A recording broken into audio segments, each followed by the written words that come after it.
baba yako. Maelekezo ya Mungu kwa Abrahamu yalikuwa yamebeba muujiza wa Abrahamu, na akamwambia nitakubariki, nitalikuza jina lako. Atakayekubariki atabarikiwa, na yeyote akulaanie atalaaniwa.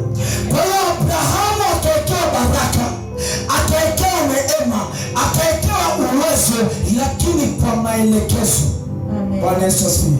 Kwa hiyo ni hata Abrahamu asingefuata maelekezo ya Mungu, hasingeweza kuona hizo baraka. Asingefuata maelekezo ya Mungu, hasingeweza kuona hiyo neema, asingekuona huo muujiza, asingeweza kuona watu wakibarikiwa kwa ajili yake. Lakini alipewa maelekezo kwanza kabla ya yeye kuwepo baraka. Bwana Yesu asifiwe. Na Mungu akamwambia nitambariki akubarikie.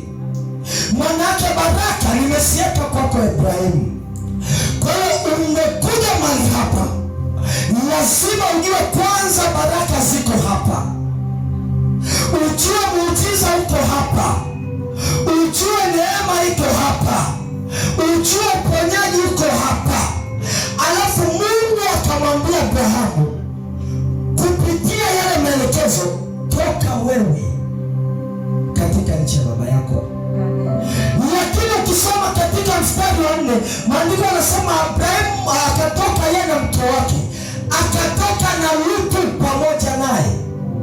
Kosa ambalo Ibrahimu alilifanya ni kuondoka na Lutu